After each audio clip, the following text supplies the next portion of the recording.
What is going on, everybody, and welcome back to FBA Capital. And today we're going to be going over the daily range case study for none other than NAS100. And if you watched the previous video on August 8th daily range case study, if you didn't, make sure you go watch that before you watch this one. And if you did, let's get right into this daily range case study because it is already 8:15 in the morning and I got about an hour, 45 minutes to an hour before I got a live trade. So let's get this done. Let's get to work. So now we're going to start off by marking up August 8th, previous day's high and previous day's low. So boom, we got the previous day's low right down here. Then we got the previous day's high right up here. Boom, boom. Then we got the 12 a.m. open, which is going to be right here at this last down candle. Then after that, we're going to get our Asian session range. So from 18 o'clock all the way to midnight is going to be our Asian session range. Boom and boom.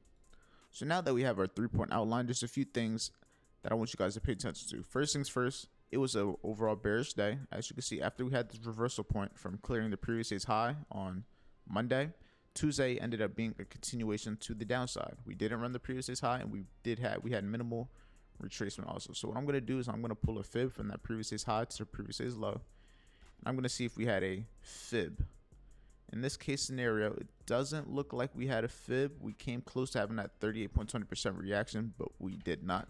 So I'm not going to annotate that.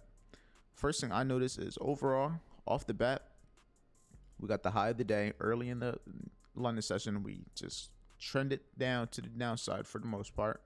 From here, we ended up creating the low of the day, low into 12,950, close to 12,900, right in there. But let's annotate that. So right in here, we have the 13,000 big figure level where price ended up ranging, and then all the way down here at about 950 is where we got the low of the day at this mid figure level. Boom. So from here, when the market opened, started to trend lower, ended up running the liquidity below the Asian session low right here. After the Asian session's low got ran, had a small retracement back into the range before eventually dropping off, going into pre-New York, targeting the previous day's low. Why? Because it's an overall bearish market. So the daily candle ended up targeting the previous day's low. From here, price ended up running below, creating the low of the day at 12,950 before pushing up higher and consolidating and closing at 13,000. So now let's get into these annotations. So we have the high of the day at 45, which is going to be 1:45. Would it? No, it'd be 12:45. So it's 12:45 a.m. So we have the high of the day, not low of the day, at 12:45 a.m. early London session. It didn't even go above the 12 a.m. open.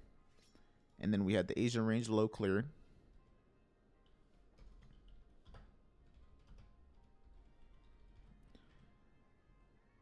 That's my capsule. Oh, yeah, my caps is on. Okay. Not sure why that's all the way down there. There's something down there. Okay, not sure why I did that, but we got the Asian range cleared. From here, the previous day's low then got cleared. And it was just a day where the liquidity was just being targeted, in my opinion. So we had the previous day's low cleared, along with the Asian session clear.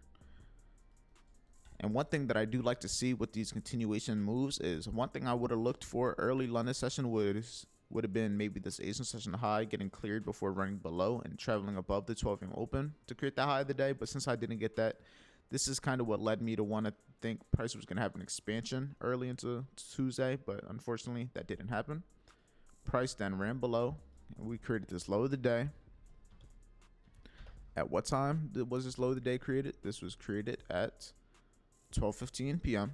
So at 12:15 p.m. we have the low of the day, and we ended up closing this low of the day at 12,950 mid fig.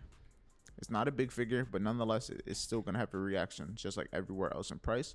And then we ended up closing here at this 13,000 level. So for the most part, it was just a bearish continuation. And let's get the schematic. We're going to have the Asian session range.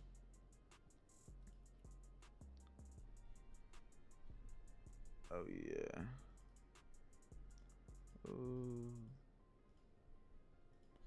right in here.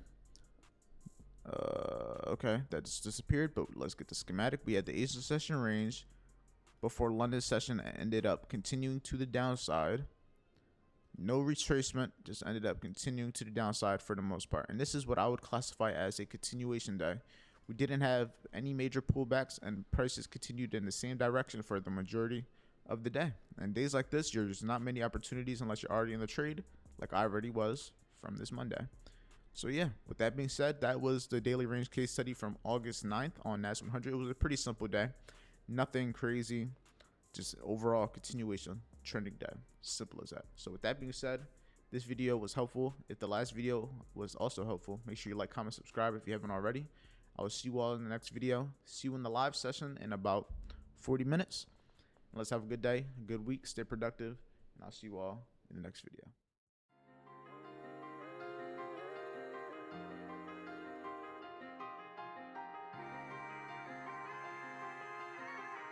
Right, I got a